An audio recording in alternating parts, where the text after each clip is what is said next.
Rachel Reeves labels the Buy British campaign as narrow-minded. Farmers pull out of their SFI 2024 applications, and sheep farmers feel helpless and frustrated by livestock worrying. This is your week in farming with me, Chris Brayford, a reporter at Farmers Guardian. So during a debate in the House of Commons last week, the Chancellor was asked whether she'd place her backing behind the Buy British campaign in order to support British farmers and businesses now more than ever, following the uncertainty that's been created by US President Donald Trump's trade tariffs and the potential of chlorinated chicken to enter the UK market, ultimately lowering the very high standards that are set by our British farmers. But instead of giving British farmers a helping hand in these testing times, Miss Reeves said it'd be narrow-minded and insular to back the Buy British campaign. Liberal Democrats leader Sir Ed Davy also came under fire from farmers in a row over food labelling while attempting to support the Buy British campaign. Sir Ed had posted a video mocking President Trump's dancing to the 1978 Village People classic, which you may have heard, YMCA. Despite the intention of urging consumers to say no to President Trump's trade deal and instead buy British, there was concern that one of the products he was holding, Malcolm Allen's Lawn Sausage, was made with pork from outside the UK, undermining the message that he was trying to convey. One farmer said it was wrong that farmers and consumers cannot always trust the labels on products, especially when it says British and means something completely different on supermarket shelves, a very common practice that we've seen undertaken by retailers.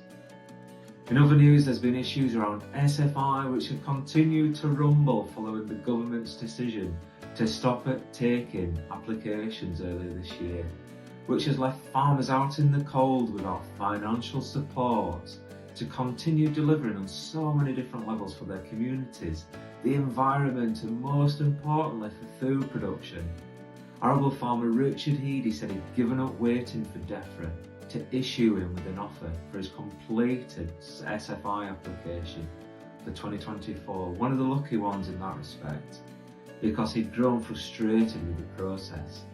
He described the feeling as being left in limbo, with no assurance that he'd receive an offer from the government, something farmers feel frustrated about, and instead he's chosen to work one of the farm's fields which had originally been designated for the environment and nature.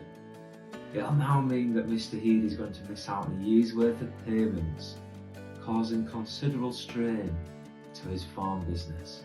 Now moving on to livestock worrying, the National Sheep Association said that 87% of farmers had experienced a dog attack on their sheep over the last 12 months, publishing its new survey to mark Sheep Worrying Awareness Week.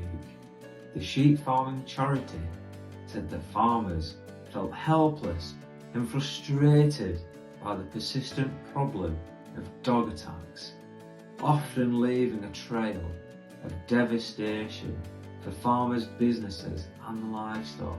98% of farmers who were surveyed said that they want to see the police provided with greater powers to tackle the problem in the future.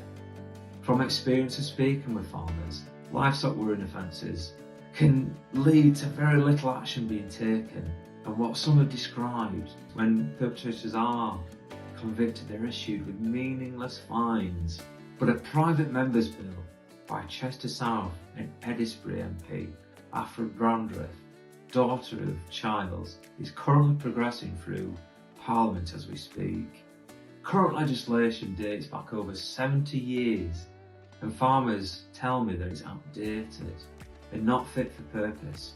So could this deter crimes in the future, with the scope of livestock worrying extended and unlimited fines issued if the bill gets passed?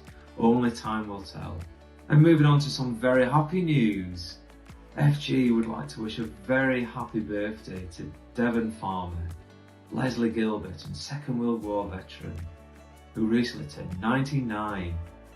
Leslie worked in the mines at the outbreak of the war, and he was later deemed essential and returned back to the family farm and helped to feed the nation during a time of national crisis. Like so many of his generation, Leslie demonstrated resilience, tenacity and passion for his country. Leslie, we hope you had a wonderful day and many happy returns for your 100th birthday next year. Thank you for your service. You can get all these stories straight to your inbox by becoming part of the Farmers Guardian community. So head over to farmersguardian.com/membership to find out more. And don't forget, we've got a new podcast coming out on Friday with our very own Alex Black and Emily Ashworth, who discuss FG's fantastic Save Britain's Family Farms campaign and inheritance tax. That's it from me. We hope you have a fantastic week. Take care. Goodbye.